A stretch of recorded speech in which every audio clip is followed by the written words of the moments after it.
Jesús, que tú nos bendigas en esta mañana. ¿Cuántos dicen amén? Amén. Alabamos el nombre del Señor. Amén. Aleluya.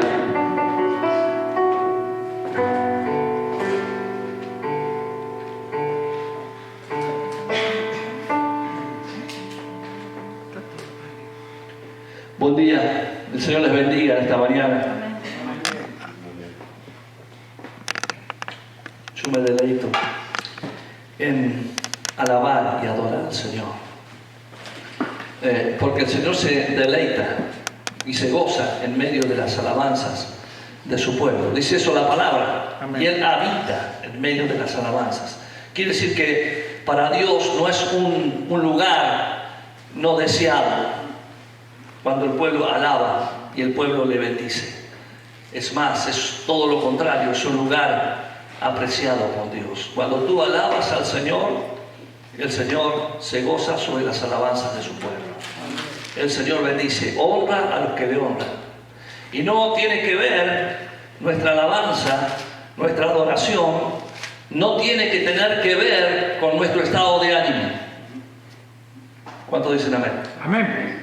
Porque la Escritura nos invita a alabar al Señor más allá de nuestros estados de ánimo, de lo que sentimos en nuestros sentimientos, en nuestras emociones, de cómo estemos, de cómo razonemos las situaciones.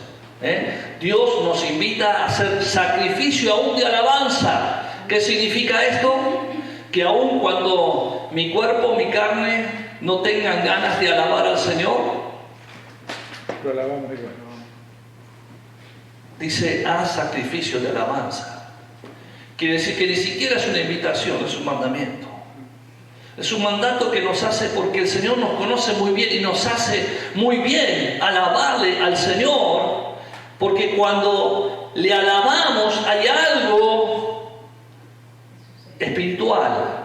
Ya no hablo de lo sobrenatural, porque lo sobrenatural es todavía lo que está por encima de lo natural, pero que pertenece al mundo de lo natural.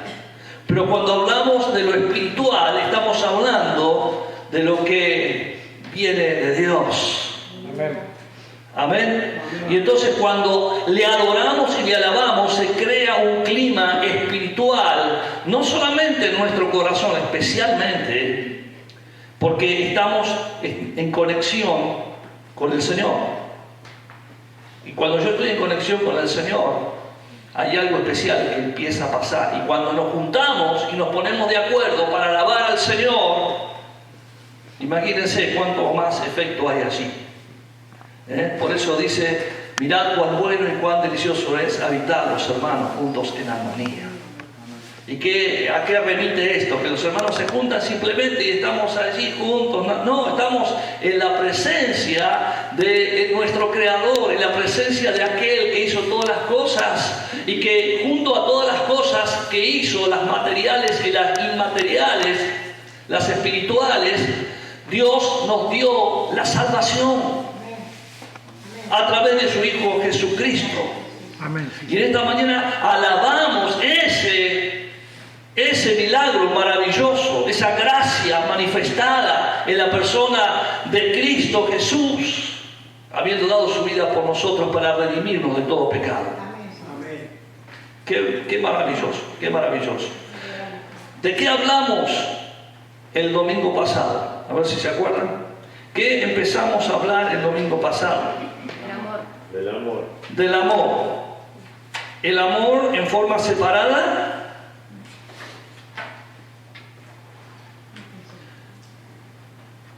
No sé, ¿me puedes alcanzar los anteojos, por favor? Debe estar dentro de la... ¿Del amor en forma separada?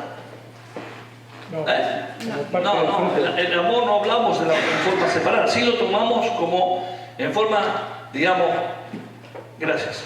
Lo tomamos en forma separada, pero dentro Del fruto del Espíritu. de un mensaje que va a durar quizás 2 meses, pero donde vamos a ir viendo cuáles son los frutos del Espíritu. Y el primero de los frutos del Espíritu es El amor. el amor.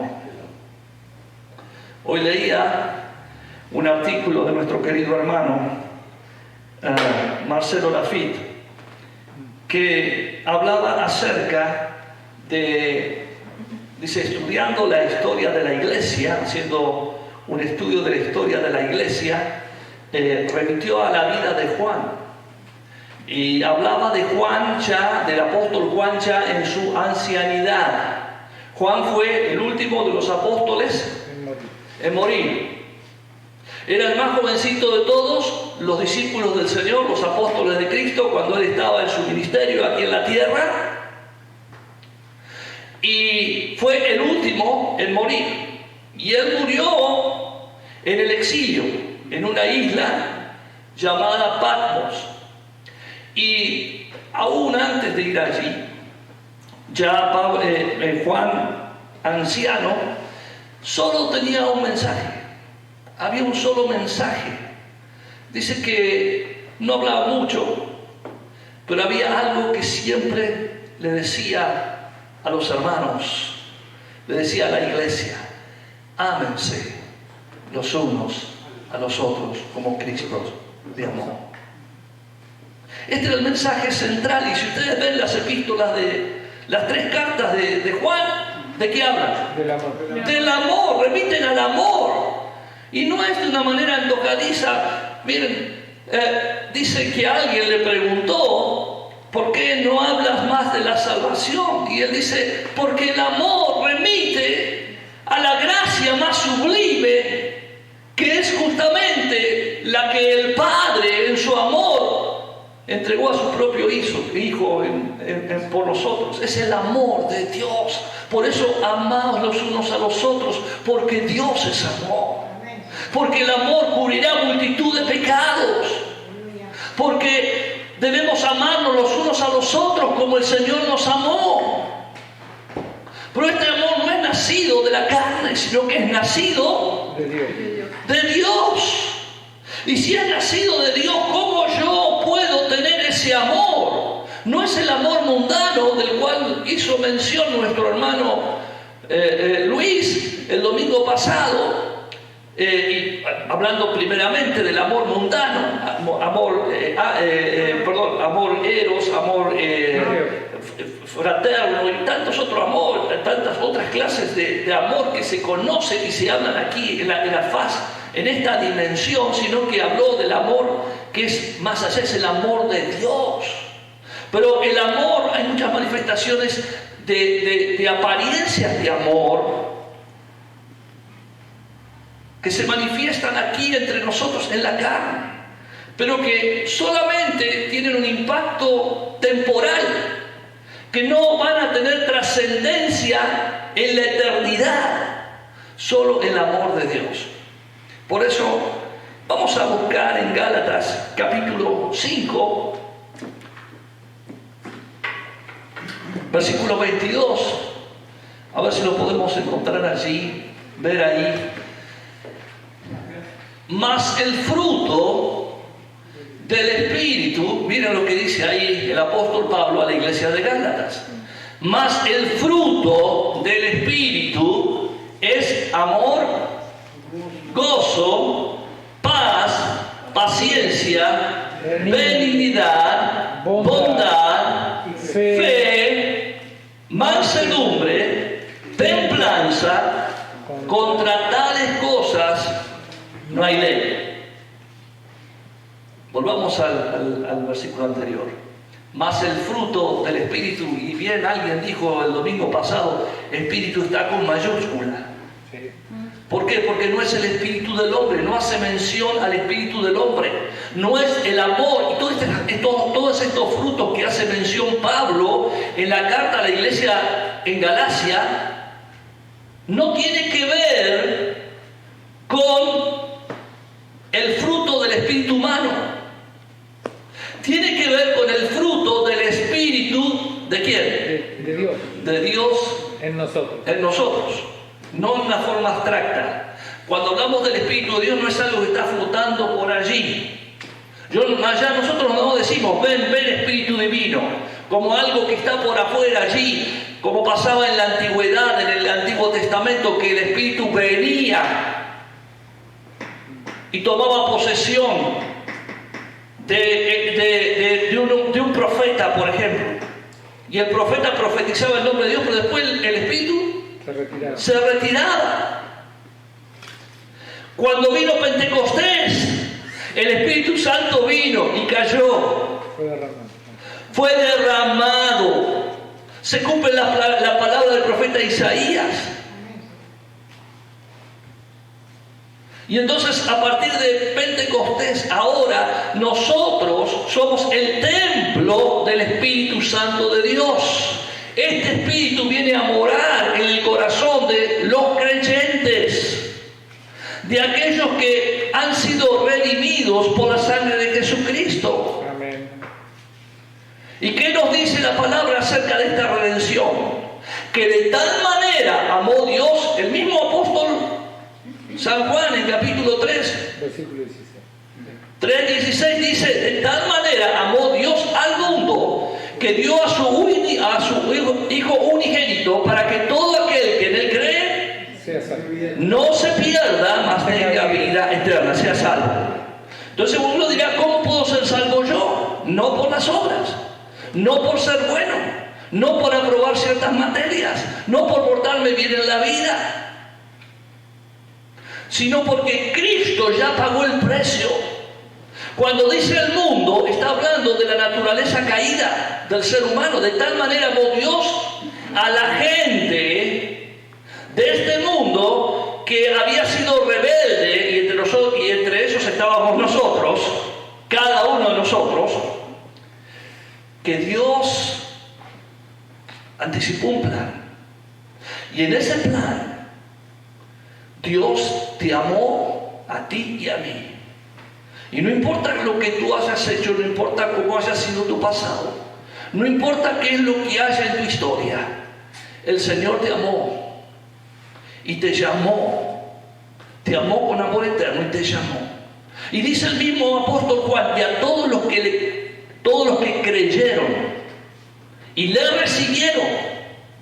Así que nosotros solamente tenemos algo que hacer: creer en su nombre y recibir esta bienaventuranza, este evangelio, estas buenas noticias, recibir a Cristo en nuestras vidas, para que nuestra vida sea transformada y realmente seamos salvos, porque el mundo no te va a salvar, el mundo te lleva a la condenación eterna.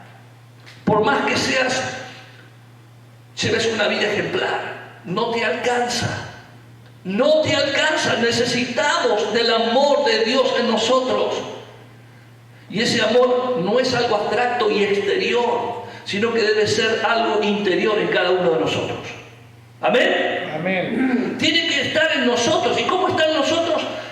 Le hemos recibido y hemos creído en Él. Entonces el Señor viene a nosotros y viene a ser morada en nosotros. El Espíritu Santo, Cristo, el Espíritu Santo, viene a ser morada en nosotros. Más el fruto del Espíritu. ¿Quién entonces es el que produce los frutos? El Espíritu. ¿Y quién es el Espíritu Santo? Cristo, el Espíritu Santo. Jesús dijo: no los dejo huérfanos, yo les dejo mi Espíritu, el cual los guiará a toda verdad. Capítulo 14 de San Juan. Yo no los dejo huérfanos, les dejo mi Espíritu. Cristo, el Espíritu Santo, viene a ser morada en nosotros y es el que produce en nosotros. Nosotros somos incapaces de producir todo esto.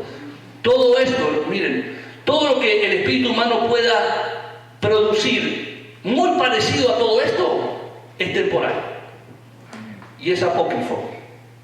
Como alguien me dijo, me contestó en un escrito el otro día, hice una tasación con un escribano, con un tasador, martillero público, quien firmó todo, hizo todo, y la otra parte me pone: es apócrifa. Increíble. Algo que está sellado, que está firmado, que está autenticado. Dice, claro, una falacia. No lo reconoce, podría decir: no reconozco esa tasación, pero de llegar a decir eso, esto es apócrifo. Sin embargo, hermanos, todo lo que el espíritu haga, el espíritu humano haga, a semejanza de estas cosas, Sí, es apócrifo. sí es apócrifo. Y es temporal, porque cambia. Amén. El amor lo necesitamos, es el primero de los frutos, porque Dios es amor. Y si tenemos el amor de Dios, hermanos, lo tenemos todo. Ahora, fíjense ustedes que dice, más el fruto del Espíritu es amor, gozo, paz, paciencia, benignidad, bondad, fe, etcétera, etcétera, etcétera. El fruto del Espíritu. ¿Cuándo llegamos a tener fruto? ¿Cuándo algo llega a tener fruto? Cuando crece y madura. Pero antes, No. ¿y antes qué tiene que pasar? Ser alimentado, regado. Tiene que morir. Antes. La semilla tiene que morir. Si no hay muerte, no hay vida. Si no hay vida, no va a salir Nada.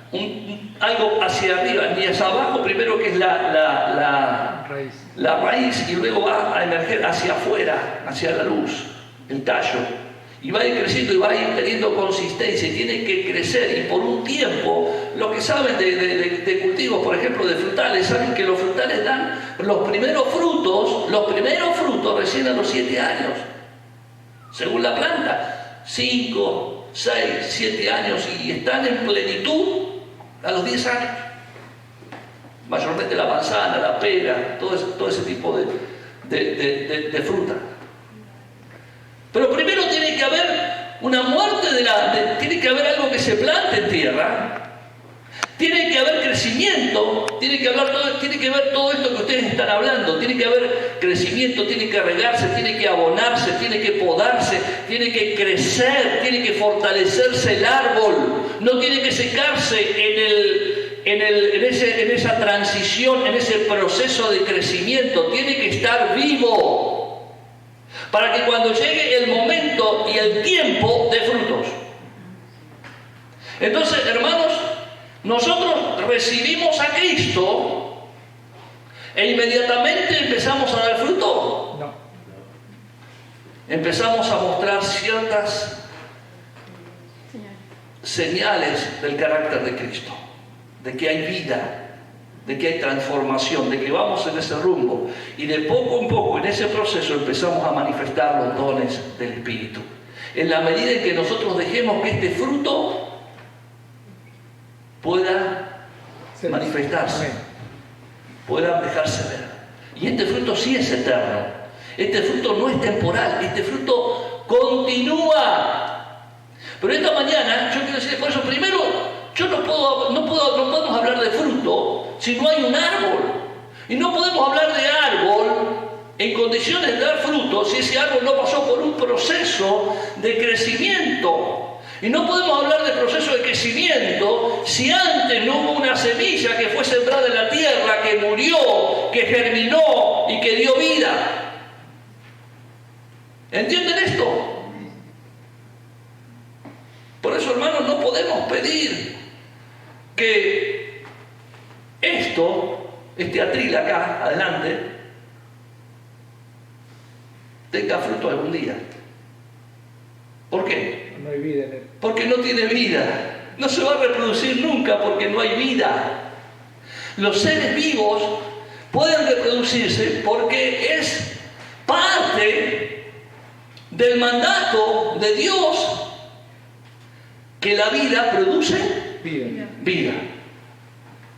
¿Amén? Amén. No se puede producir vida de algo muerto. Vayan a un cementerio a ver si hay algo vivo allí. Más que ratas, cucarachas y algunos otros animales que andan por ahí por el lugar. No hay vida. No hay vida. La existencia humana termina allí, físicamente. En un cementerio no hay vida.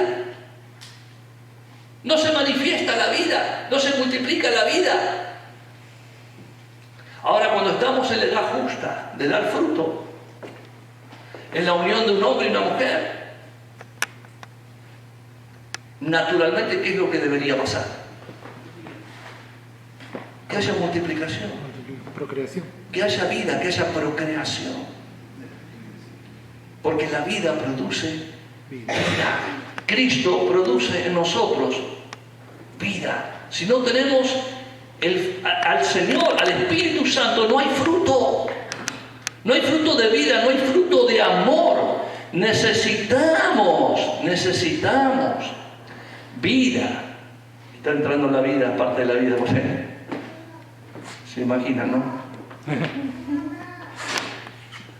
Entonces necesitamos que la vida, que el Espíritu de Cristo esté en nosotros para que estas señales que son, hermanos, no son parte de nosotros, es parte de Cristo en nosotros.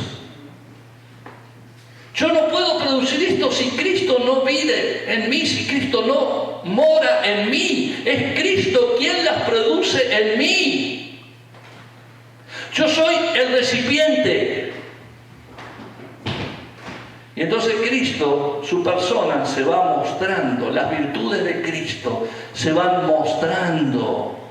¿Amén? Amén. Se van mostrando. Y ustedes dirán, pero bueno, a mí me cuesta amar. Claro, es difícil a veces amar a muchas personas. Y hemos tenido muchos problemas y hay a veces mayor dificultad con algunas personas que con otras. Pero ¿cómo el cristiano puede llegar a amar? Porque es Cristo quien ama a través de nosotros. Porque el amor de Dios está en nosotros y el amor de Dios todo lo puede. En esta mañana, el segundo fruto es el gozo.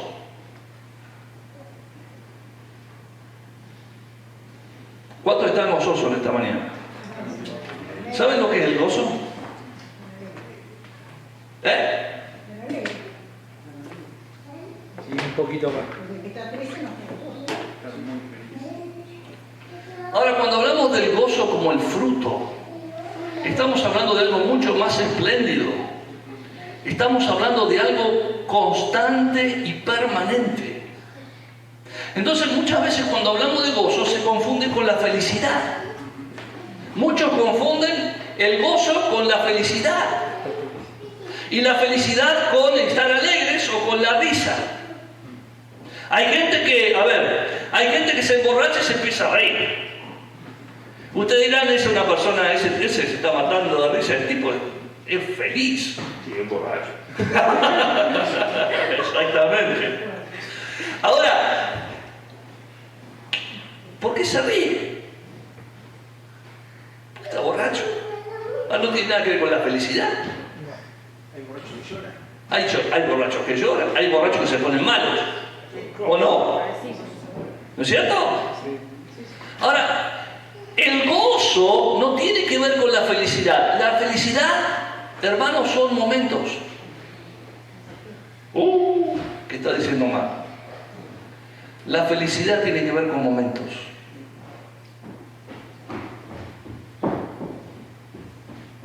La felicidad tiene que ver con momentos. No tiene que ver con momentos. A veces estamos tristes, ¿o no? Amén. ¿Tú estás triste a veces? Sí. ¿A veces lloramos? Sí.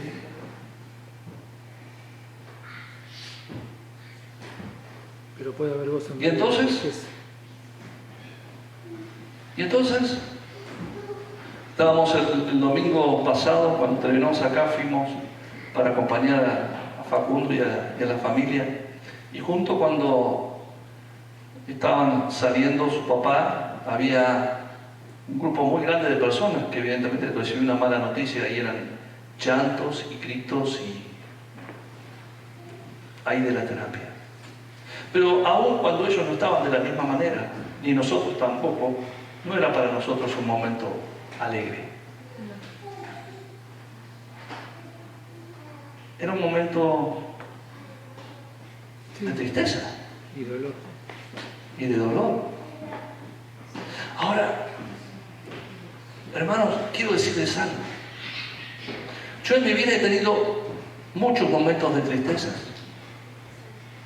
muchos momentos de lloro, muchos momentos en donde las circunstancias de la vida no eran las que yo deseaba. Y uno diría, pero entonces, Omar, no sos una persona feliz. Bueno, a veces uno es feliz, a veces no es feliz, porque son momentos y dependen de momentos. Pero el gozo no depende de momentos. Y eso yo puedo decir y dar fe y dar testimonio en esta mañana, que si yo estoy aquí en esta mañana y he mantenido mi integridad delante del Señor, es gracias al gozo del Señor en mi vida. Había una antigua canción que cantábamos que decía: el gozo del Señor, mi fortaleza es. No dice será, ni fue. Dice: el gozo del Señor, mi fortaleza es. Y entonces, ¿este gozo qué significa? Es una alegría, un estado de alegría y de plenitud permanente, constante y trascendente. No como la felicidad o como la risa o como otras cuestiones que son circunstanciales. ¿Puede convivir el gozo y la felicidad? Sí, claro. Y la tristeza también. Si hoy gana River, vamos a estar un poquito más felices. ¿No es cierto? Son momentos. Ahora, las mujeres no lo entienden, pero los que son los hombres que somos futboleros, cuando gana nuestro equipo futbolista, nuestro equipo favorito, nos ponemos felices, ¿o no? Estamos un poco más felices. Parecen momentos, son momentos. Pero hay otros momentos, sí, perdón, hay mujeres que entienden de fútbol y que se ponen. Ayer veía cómo era increíble. Ayer vi como dos equipos descendieron. La palabra sería eufórica. Sí, yo vi como dos equipos descendieron del fútbol argentino y había hombres y mujeres llorando. Pero lloraban los que habían descendido y los que se habían salvado del descenso. Todos lloraban, unos porque estaban alegres y otros porque estaban tristes. Son momentos. ¿Están todo el tiempo llorando? No, seguramente después de un tiempo se le va a acabar el llanto, se le va a acabar la tristeza y seguirá vigente otras expectativas. ¿Entienden esto? Y todos los que han descendido una vez saben. Sí. Usted sabrá bastante. Nosotros somos viejos. Viejos conocedores. Ahora, quiero decirles esto en esta mañana. La importancia de tener el gozo del Señor. Porque las demás circunstancias, la felicidad está atada a circunstancias. La alegría humana está atada a circunstancias. La tristeza también está atada a circunstancias. Perdemos un ser querido, no estamos todo el tiempo tristes. Es en momentos especiales. Ayer veía a un hermano que recordaba a su padre y estaba posteando ahí en Facebook. Decía: ¿cuánto te extraño, papá? Son momentos que por ahí, por la fecha del nacimiento o del fallecimiento, que ese momento en especial uno le embarga cierta tristeza, pero no mantiene esa tristeza permanentemente, ni tampoco la alegría. Uno va a una fiesta y normalmente en la fiesta uno está alegre. Y cuando va a un velorio, ¿cómo está? Triste, pero eso no dura mucho tiempo. Uno empieza y la vida sigue y es dinámica y va cambiando según las circunstancias. Por eso la felicidad la felicidad sí está atada a circunstancias y a momentos, pero el gozo del Señor no.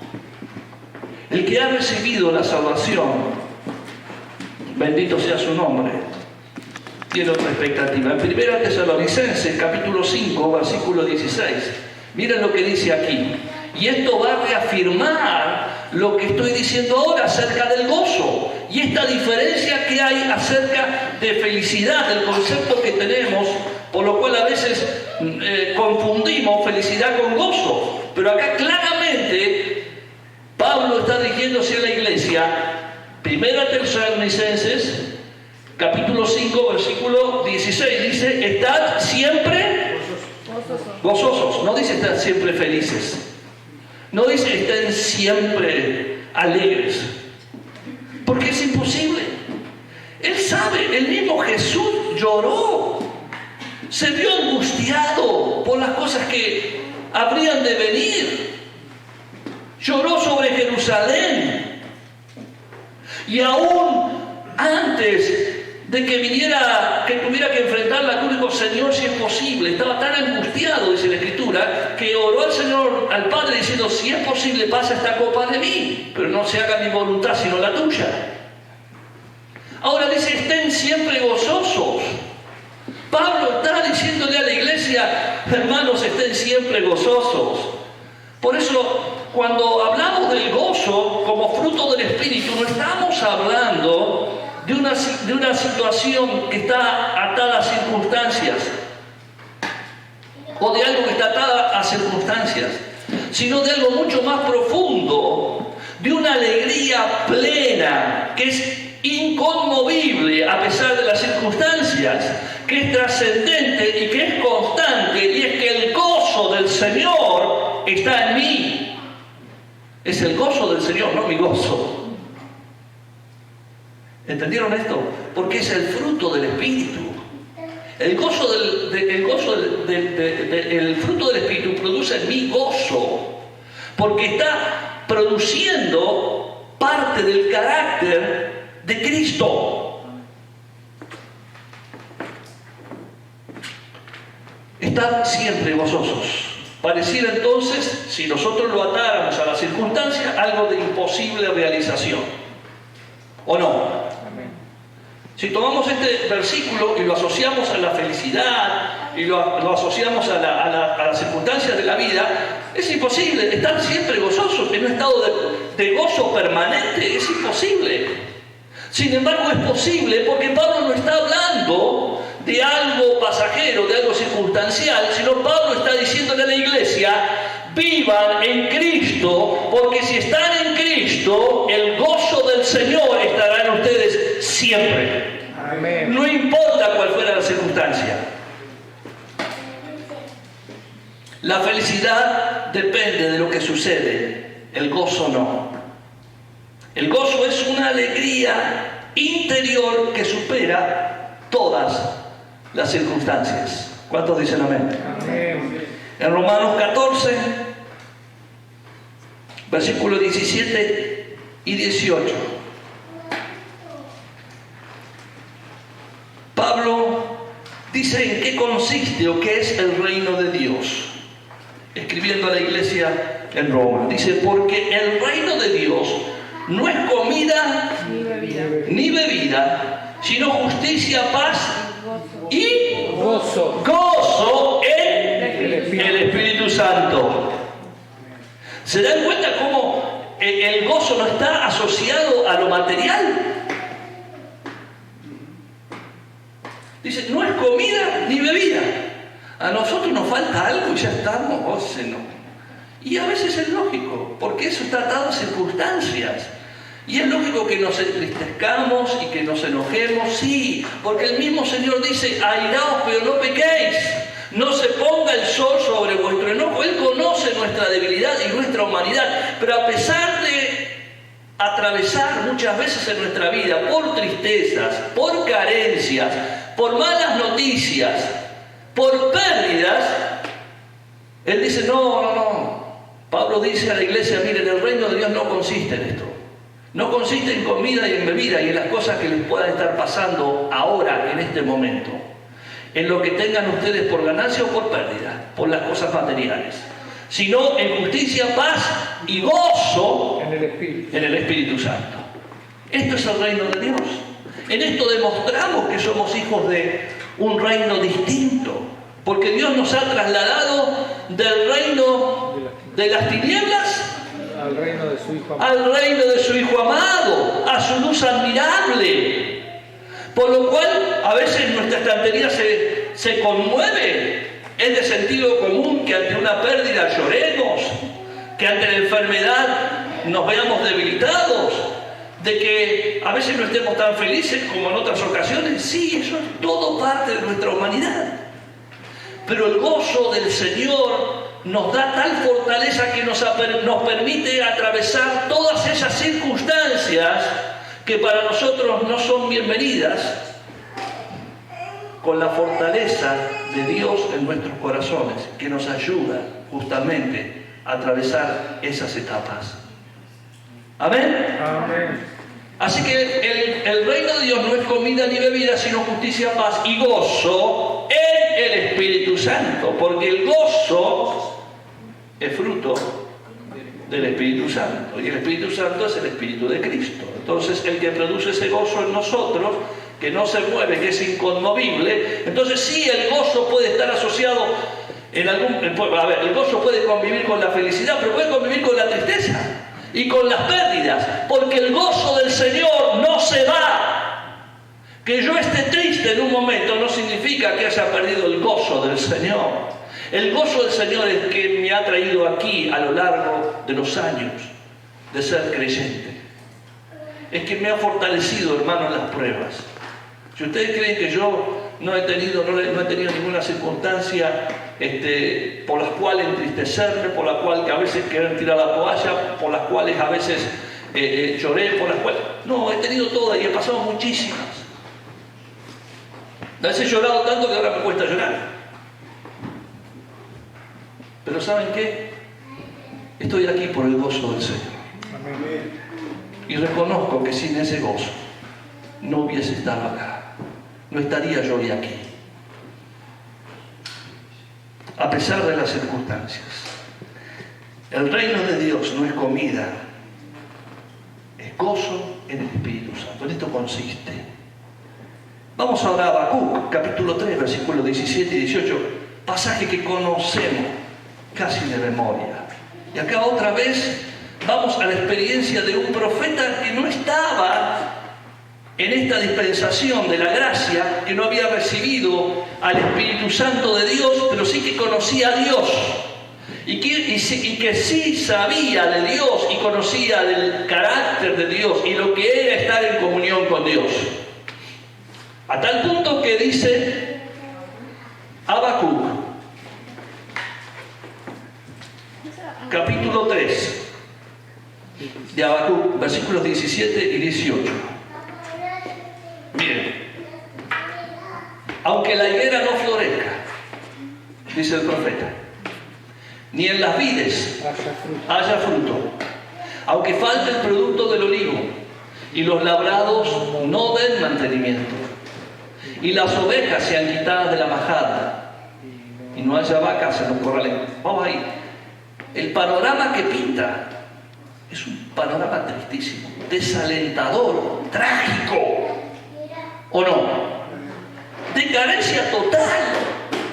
No hay frutos en las vides, las higueras no florecen, no hay producto del olivo, no hay labrado que den mantenimiento. Es decir, no hay higos, no hay uvas, no hay aceitunas, no hay trigo, ni ninguna de lo que producen los labrados. Las ovejas son quitadas, no hay ovejas en las majadas y no hay vacas en los corrales.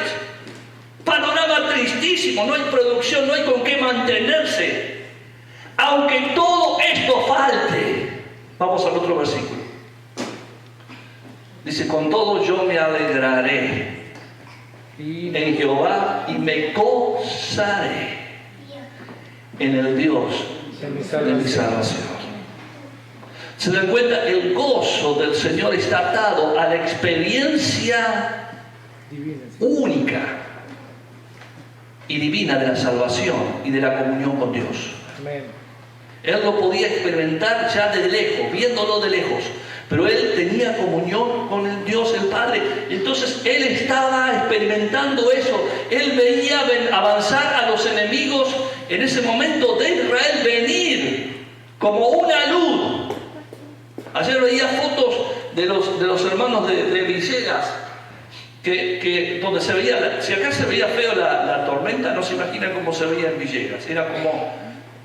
Vieron a veces cuando avanza, no sé si nosotros no lo hemos visto, pero hemos visto imágenes de cuando hay esas tormentas de tierra en el desierto, tan oscuras que así se veía una cosa impresionante. Y así veía Habacuc venir a los enemigos y sabía que cuando venían los enemigos arrasaban con todo. Sin embargo, Habacuc dice, mire, aunque todo esto pase, Señor, y aunque tú permitas que todo esto pase, sobre tu pueblo y aún sobre tu siervo, con todo yo me alegraré. ¿Se dan cuenta cómo la alegría que está ligada al gozo, a la plenitud, no está asociada a circunstancias momentáneas que nos pueden estar ocurriendo en nuestra vida, sino que está asociado a algo permanente, que es el gozo del Señor, que tiene una expectativa de esperanza en la salvación de Dios sobre su pueblo? Maravilloso, maravilloso, bendito sea su nombre, glorificado sea su nombre. Oh sí, Habacuc pudo verlo, y a pesar de las circunstancias, él dice: con todo yo me gozaré en el Dios de mi salvación. Isaías 61:10.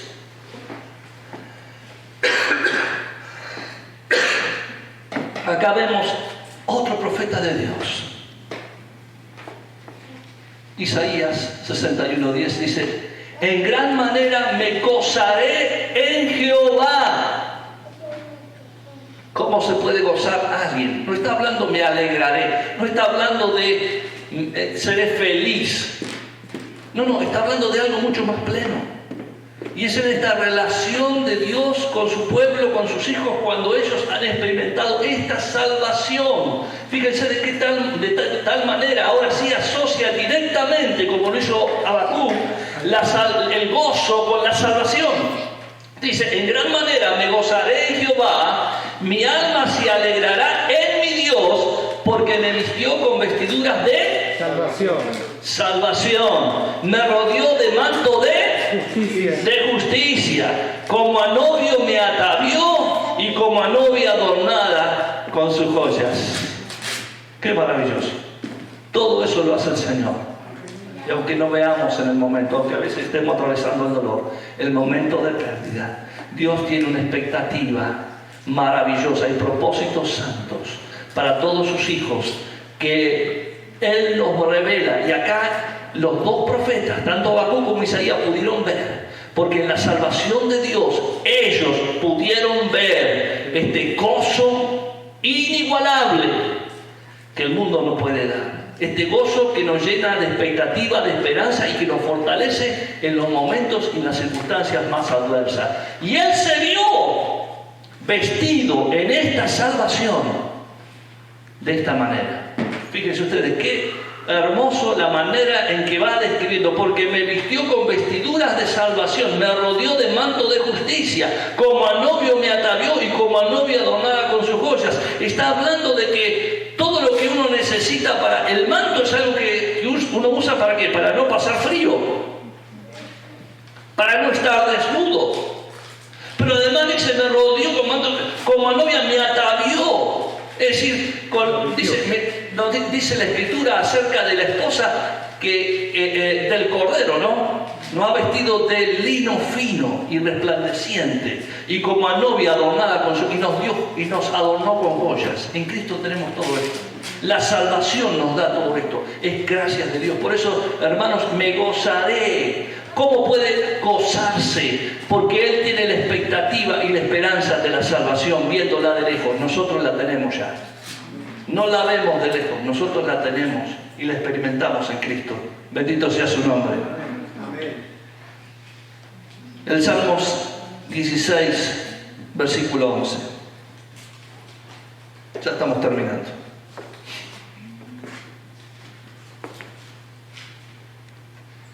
Dice el salmista, Salmo 16, 11: me mostrarás la senda ¿de qué? De la vida. De la vida. Decíamos que no hay fruto si no hay vida. Para que haya fruto tiene que haber vida. Si hablamos de los frutos del Espíritu, la vida de Cristo tiene que estar en nosotros. Jesús dijo: por sus frutos los conoceréis. Si hay personas que a lo largo de la vida no evidencian frutos, porque la vida de Cristo no está allí. La higuera estéril, ¿qué ocurrió con la higuera estéril? La maldijo.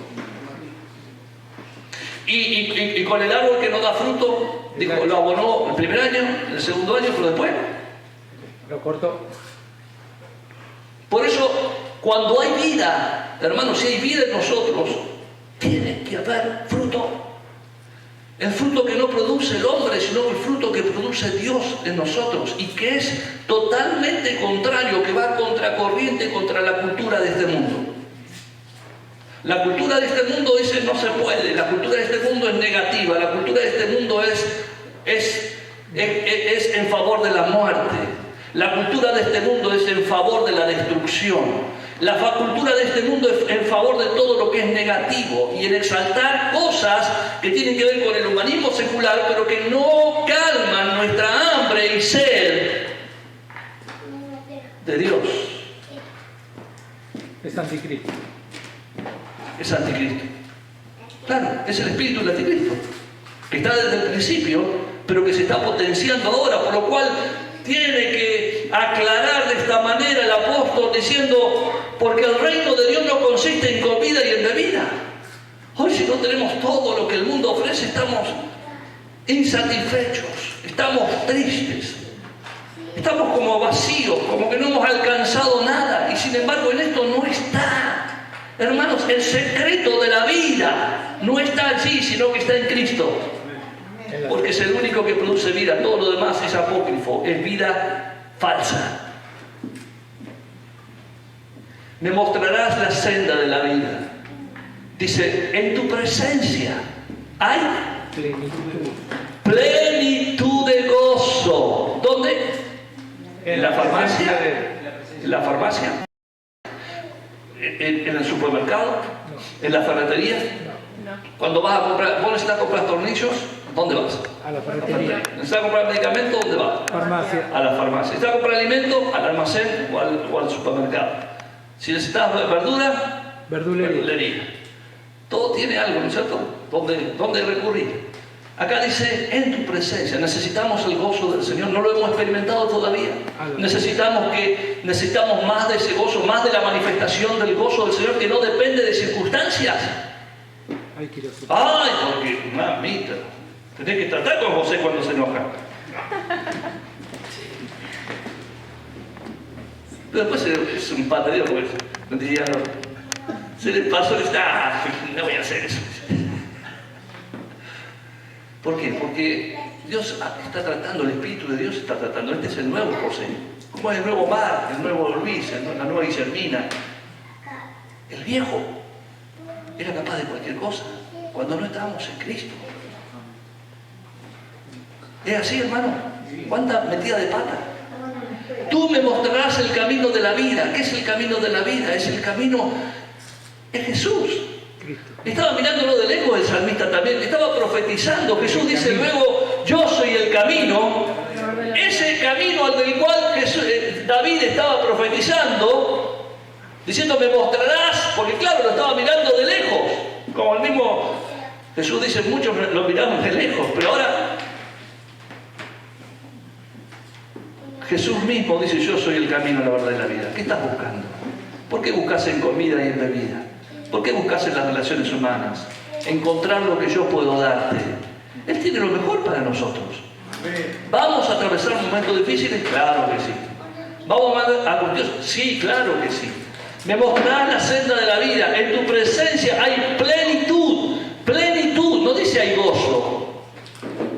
Dice que está todo el gozo. Porque como Dios es amor, en Cristo está todo el gozo. Cuando yo lo tengo a Cristo, todo el gozo completo. No es que te va a dar una porción. Mi señora es fabulosa para repartir. Cuando ella tiene que cortar una torta en la familia, como siempre somos muchos, cortan pedacitos chiquititos. Después va la segunda porción, ¿no? Pero, ¿no es cierto, Lili? Para que dure. Fetea, hace fetas de feta. Pero es para que dure. Pero acá no tenemos que tener miedo en perder, en dar todo. El Señor no nos va a dar a cuentagotas el gozo. ¿Sabes, Oscar, lo que te dice? Yo tengo para vos todo el gozo. Es todo el gozo, la plenitud. Cuando habla de la plenitud, cuando nos entrega, nos da Cristo, nos da todo. Cristo no entregó el brazo en la cruz, no entregó la pierna, se entregó todo a sí mismo, todo por vos. por mí. Y cuando nos da, dice, juntamente con esto nos dio todas las cosas que pertenecen a la vida y a la piedad, y además maravillosas promesas que sostienen nuestra fe. Entonces, ¿por qué desfallecemos? ¿Por qué nos ponemos ansiosos? ¿Por qué no descansar en Él? ¿Por qué no confiar en Él? Quizás porque no hay vida. Porque todavía no hemos abierto las puertas para que Cristo, su Espíritu, manifieste los frutos en plenitud. Porque en su presencia, ¿o será que necesitamos más de su presencia? Decimos, cantamos, yo quiero más y más de Cristo, yo quiero más y más de Él, yo quiero más de su presencia. Pero bueno, en la semana nos olvidamos medio de eso. Y nos acordamos en los momentos de la necesidad de Cristo, de nuestra carencia de Cristo, cuando empieza a apretarnos alguna circunstancia de la vida. Y entonces ahí, como hijos del rigor, parece que ahí acudimos más. O nos enojamos con Dios, o le buscamos más. Hay dos caminos que tomamos.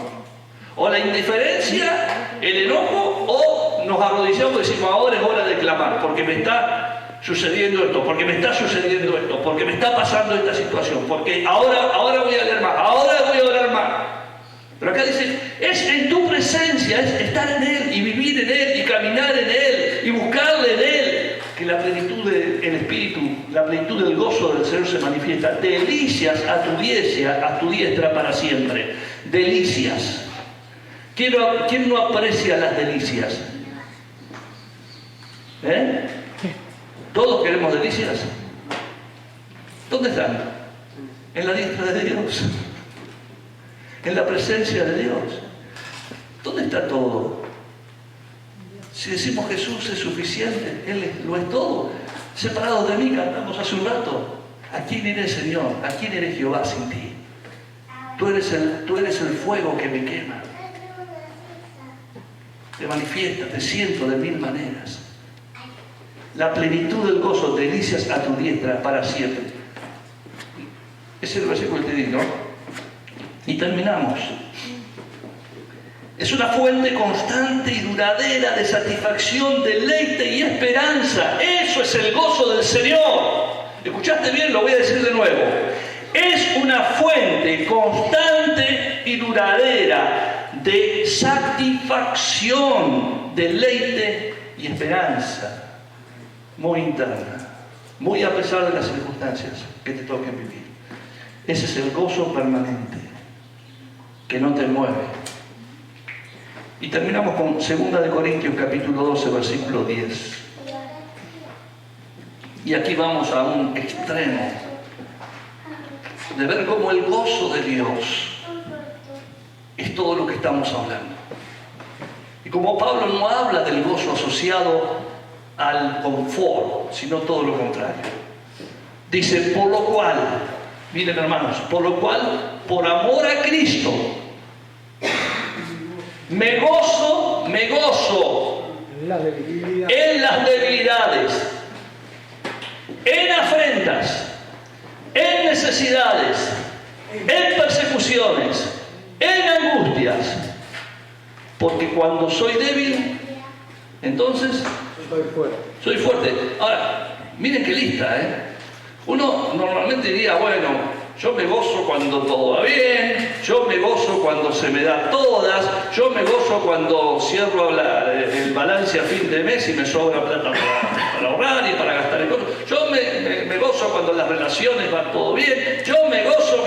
No, Pablo va al otro límite.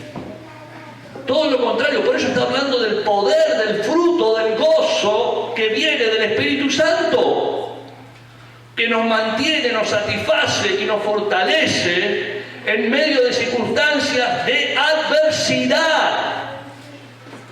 Por cuanto el gozo del Señor es nuestra fortaleza. Dice, me gozo en las debilidades. Ay. Estaba medio rayadito el apóstol. Don Pablo, el apóstol. Dice, me gozo en las debilidades. ¿Qué se quiere gozar en las debilidades? Si todos queremos sacar lo más fuerte de nosotros y que lo más fuerte de nosotros sea visto por los hombres, ¿o no? ¿Quién quiere sacar las debilidades? Que la gente conozca. Por eso la gente va, cuando la gente quiere conocer, cuando la gente quiere mostrar alguna debilidad porque tiene necesidad de mostrar alguna debilidad, normalmente hoy van en la modernidad a un lugar que se llama psicólogo. Y en una charla totalmente íntima, donde el psicólogo no puede decir absolutamente nada fuera del ámbito de ese lugar, le manifiesta todo acerca de sus debilidades, ¿o no? ¿Es así? No andamos mostrando la hilacha. Normalmente no es lo que hacemos. No queremos mostrar las debilidades, sino nuestras fortalezas. ¿Quién se puede gozar en afrentas? ¿Quién se puede gozar en necesidades? Todos queremos tener el almacén lleno. Todos queremos tener el respaldito ahí atrás. Nadie quiere estar pasando por necesidades, pero dice, no, yo me gozo en las necesidades. Porque estas demuestran si realmente yo tengo el gozo del Señor. Si los frutos de Cristo se están manifestando, porque hermano, si yo estoy gozoso, digo, yo estoy pleno, yo estoy en el Señor, porque, claro, esto es lo contrario al mensaje de la prosperidad, ¿o no? La prosperidad, el mensaje de la prosperidad que dice, Dios está con vos, Dios te va a prosperar, porque es el Dios de todas las riquezas, vos cuanto más das, Dios más te va a dar, etcétera, etcétera. Entonces uno tiene que estar feliz porque Dios es un Dios que bendice y la bendición de Dios siempre está asociada a la multiplicación, a las riquezas, a todo eso. Entonces la persona que está en necesidad está frustrado. Sin embargo, Pablo dice un mensaje totalmente distinto. Yo me gozo en la necesidad. No dice la abundancia. En el último de los casos dice Pablo, yo he aprendido a estar y a vivir en la abundancia y en la escasez. No está tampoco diciendo que es malo tener cosas, sino que dice, es acá donde se demuestra que el gozo del Señor está en nosotros, que somos del Señor y que vivimos en Él, en necesidades y en persecuciones, en angustias, todas cosas que nadie quiere tener, no quiere fuera. Nadie quiere tener nada que ver con estar angustiado, con ser perseguido, con tener necesidades, con tener afrenta.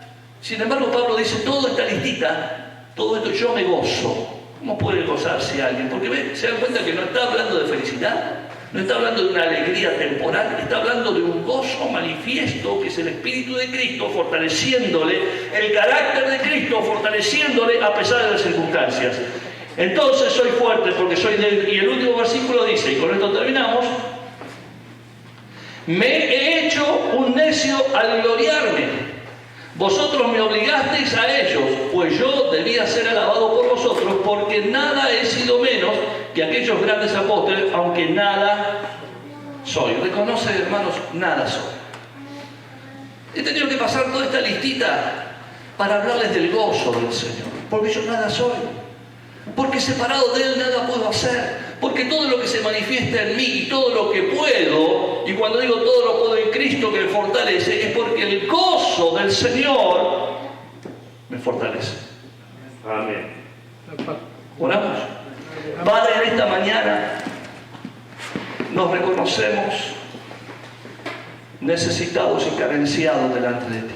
Cuán débiles somos y cuánta necesidad de buscar más y más de tu presencia tenemos, porque como dice el salmista, en tu presencia hay plenitud de gozo.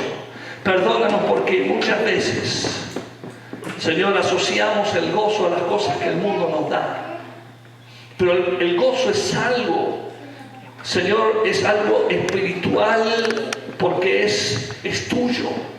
Es la presencia de Cristo en nosotros quien produce ese gozo que nos mantiene incólumes, nos mantiene inamovibles, aun cuando estemos en momentos de tristeza, de necesidad, de persecución, de angustia. Ese gozo está allí, en fuente de plenitud, que nos habla de esa alegría maravillosa en saber que somos salvos. Gracias, Señor Jesús. Que somos salvos. Y eso me sostiene, Señor. Eso me pone de pie cuando me caigo. Eso me da fuerzas en la mañana para levantarme y enfrentar el día. A veces cuando el panorama es gris, cuando las circunstancias no están favoreciéndome, Señor, pero yo sé, en mi esperanza está puesta en ti, en el Dios de mi salvación. Ese gozo me mantiene allí, porque Cristo vive en mí. Yo te alabo en esta mañana, lloro por mis hermanos, por cada uno de los presentes. Oramos en el nombre de Jesús en esta mañana. Nos presentamos ante ti, sabiendo que tú conoces nuestras realidades, tú conoces nuestra historia. No hay nada que podamos ocultar a ti, Señor. Tú sabes de nuestras debilidades, de nuestras luchas. Todo lo presentamos a ti, Señor, sabiendo que tú estás en el control de las cosas, que tú eres el Señor, que no hay nada que escape y que en todo lo que tú permites hay un propósito, porque nos amas, nos disciplinas, porque nos quieres forjar y sacar buenos, porque quieres santificarnos y purificarnos como el oro es purificado por el fuego, sacando toda impureza de nosotros. Y toca las áreas que todavía quieres que crezcamos. Quizás, Señor, hay áreas donde te hemos dejado trabajar y hemos crecido, pero hay áreas de nuestra vida que las seguimos manejando nosotros. Y tú nos quieres todo completo. Tú quieres que entreguemos todo a ti. Si tu palabra, Señor, vengan a mí todos los cargados, cansados, que yo os haré descansar. Pongan vuestra ansiedad sobre mí, porque yo tengo cuidado de vosotros. ¿O acaso no sabéis que yo hago y visto a las flores del campo, más hermoso que aún Salomón con toda la riqueza, y que le doy de comer a las aves de los cielos? ¿Cuánto más a vosotros? ¿Cuánto más a vosotros? Hoy nos dice el Señor, parémonos, levantémonos. Oh, no importa la historia, no importa el trauma, no importa el dolor, no importa cuando tenemos a Cristo. Cristo nos da la herramienta para superarlo, para salir victoriosos, para seguir enfrentando en el camino un montón de vicisitudes que vendrán, de tormentas que vendrán, pero nada nos va a apartar del amor de Dios, que es en Cristo Jesús, del gozo, que es nuestra fortaleza. Gozo del Señor, mi fortaleza es. En esta mañana yo ruego por todos los que están aquí en esta mañana, en este lugar, por los que no han llegado, Señor, por los que se resisten a tu llamado, por los que, habiendo escuchado y comido de la mesa, se han apartado de tus caminos, escuchando otras voces y creyendo que la solución en la vida está en la comida y en la bebida. Cuando dice tu palabra, es claro que el reino de Dios no consiste en estas cosas, que hay algo más importante, más trascendente, algo que satisface, que es pleno, que llena, que quita toda ansiedad, todo cansancio.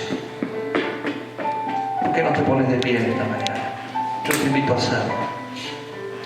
Señor, aquí estamos. Tú me conoces muy bien. Tú conoces a cada uno de mis hermanos aquí, cada uno de los presentes. Señor, en esta mañana yo te ruego en el nombre de Jesús, tú que ves el corazón, tú que ves lo que ningún hombre puede ver, que tu Espíritu Santo en esta mañana esté tratando. Tú sabes cómo hemos llegado a este lugar. Tú sabes de nuestros cansancios, de nuestras angustias, de nuestras ansiedades. Tú conoces nuestras luchas. Tú conoces, Señor, nuestro pasado. Hay traumas quizás en algunos que no han sido superados. Hay miedos sobre el futuro. Señor, hay cosas que están allí presentes. Y en esta mañana, en el nombre de Jesús, yo pido que tu Espíritu Santo, en la presencia de Cristo en nosotros, manifieste, Señor, los frutos, para que cada uno de los que estamos aquí en esta mañana, por tu Espíritu, sea convencido de que solo en Jesús hay camino, hay verdad y hay vida. Amén. Y hay frutos maravillosos, no solamente para fortalecernos a nosotros y guiarnos a nosotros y edificarnos a nosotros, sino para que el mundo vea a Cristo a través del testimonio que cada uno de nosotros damos. El testimonio no es una foto, el testimonio es una vida, es toda una vida.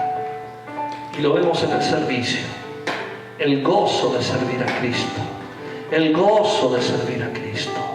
Y cuando servimos a ti, Señor, es cuando servimos a aquel que lo necesita, es cuando servimos al que no tiene, es cuando servimos a los pequeños, por cuanto uno de estos pequeños lo hiciste, a mí me lo hiciste. Es cuando estamos interesados en los huérfanos y en las viudas, en sus necesidades, en los presos, en los que están en los hospitales. Esta mañana oramos una vez más por David. Lo presentamos delante de ti y te damos gracias porque sabemos que tú estás haciendo un milagro. Y oramos en esta mañana por Estela, y oramos en esta mañana por cada uno de los que en alguna forma está padeciendo algún momento de desierto en su vida, algún momento de preguntas, algún momento de necesidad, Padre, en el nombre de Jesús, para que tú traigas una respuesta poderosa a la vida de cada uno. Toca, Señor, en esta mañana. Abre tu corazón al Señor en esta mañana. Abre tu corazón al Señor. Es el Señor el que tiene poder. No es esta palabra, no es esta persona, no es la persona de ninguno de los que está aquí, es la persona de Cristo en nosotros. Abre tu corazón a Jesús en esta mañana. Déjale obrar en esta mañana. Deja tratar contigo en esta mañana y dile, Señor, perdóname si te he fallado, perdóname si no he mostrado lo que tú quieres que muestre, perdóname si he flaqueado, Señor. Dile en esta mañana, Señor, yo quiero lo tuyo porque en ti está todo lo que necesito. Tú eres suficiente. ¿Cuántos dicen amén? Amén. ¿Cuántos necesitan más del Señor? Amén. ¿Cuántos necesitan más de Jesús? Busquen más de su presencia. El Señor te bendiga en esta mañana. Vamos a cantar.